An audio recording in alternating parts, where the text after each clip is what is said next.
తారీఖున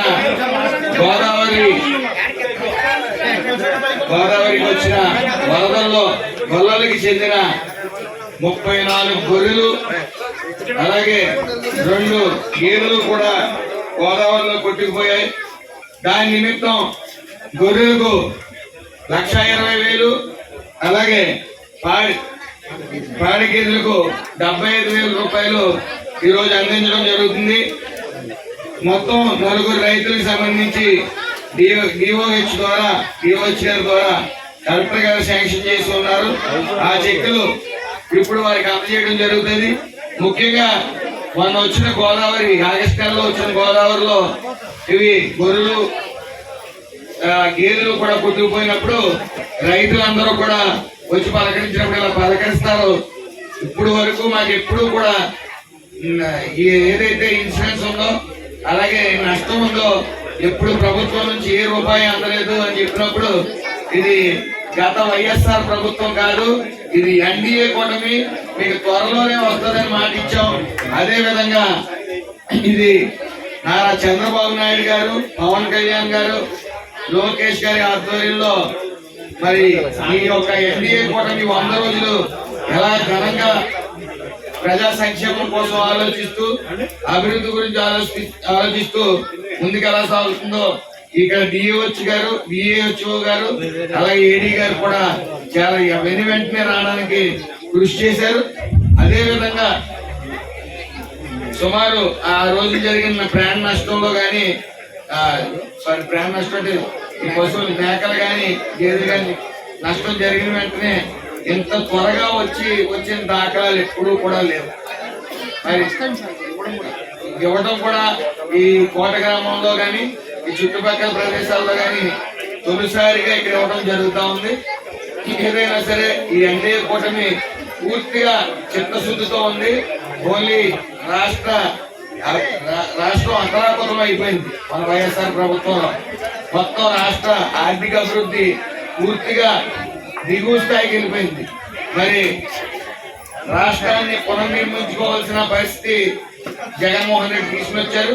ఇప్పుడు చంద్రబాబు నాయుడు గారు, పవన్ కళ్యాణ్ గారు, లోకేష్ గారు కూడా అదే పరిస్థితిలో ముందుకు తీసుకెళ్తా ఉన్నారు. మరి మొన్న విజయవాడ వరదల్లో కూడా మీరు చూస్తా ఉన్నారు. వరద నీరు ముంచెత్తినప్పుడు మరి ఇటు పవన్ కళ్యాణ్ గారు 6 కోట్లు, ఆయన కుటుంబం 4 కోట్లు, 10 కోట్లు ప్రకటించారు. అలాగే చంద్రబాబు నాయుడు గారు నిరంతరం ఆ బురద నీటిలో తిరుగుతూ అందరికీ పాలు ప్యాకెట్లు అందాయా, భోజనాలు అందాయా లేదా అని మానిటరింగ్ చేస్తూ ఆయన పడుకోకుండా, అధికారులు పడుకోనివ్వకుండా, నాయకులు పడుకోనివ్వకుండా 10 రోజుల్లో విజయవాడ ప్రాంత ప్రజలందరూ కూడా ఊపిరి పీల్చుకున్నారంటే ఆ నారా చంద్రబాబు నాయుడు గారి, రాష్ట్ర ముఖ్యమంత్రి నారా చంద్రబాబు నాయుడు గారు అలాగే పవన్ కళ్యాణ్ గారు, లోకేష్ గారి కృషి వల్లే అని మనం సగౌరవంగా చెప్పొచ్చు. ఏదేమన్నప్పటికీ మాటలు చెప్పి మాయ చేసే ప్రభుత్వం వైసీపీ ప్రభుత్వం అయితే నిరంతరం ప్రజల మధ్య ఉంటూ ప్రజల సంక్షేమం, అభివృద్ధి కోసం, రాష్ట్ర అభివృద్ధి కోసం నిరంతరం 100 రోజులు పనిచేశారు.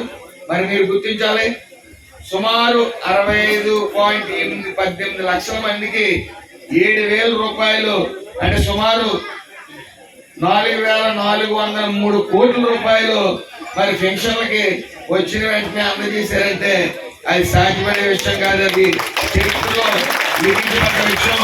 అలాగే ల్యాండ్ టైటిలింగ్ యాక్ట్, ఏదైతే మన ఆస్తులు ఉన్నాయో ఆఖరికి మన ఒరిజినల్స్ కూడా వైసీపీ ప్రభుత్వం చేతులు పెట్టుకోవడమే కాక మన ఏదైతే పాస్బుక్లు ఉన్నాయో ఆ పాస్బుక్ల మీద జగన్మోహన్ రెడ్డి ఫోటో, ప్రతి దాని మీద కూడా జగన్మోహన్ రెడ్డి ఫోటో, ఒక సైకోలాగా మన ఆస్తుల మీద అతని ఫోటో పెట్టుకుని అదేవిధంగా మన ఆస్తులు ఆయన స్వాధీనం చేసుకునే ప్రక్రియ ల్యాండ్ టైటిలింగ్ ద్వారా ఏదైతే వైఎస్ఆర్ ప్రభుత్వం మొదలుపెట్టిందో అది చంద్రబాబు నాయుడు గారు ఎన్డీఏ కూటమి రాగానే అది వెంటనే రద్దు చేయడం జరిగింది.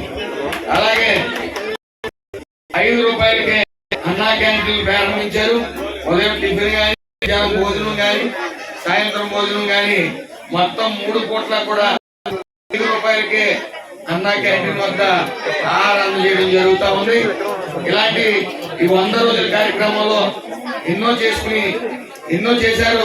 నిరంతరం మనందరం కూడా అతి త్వరలో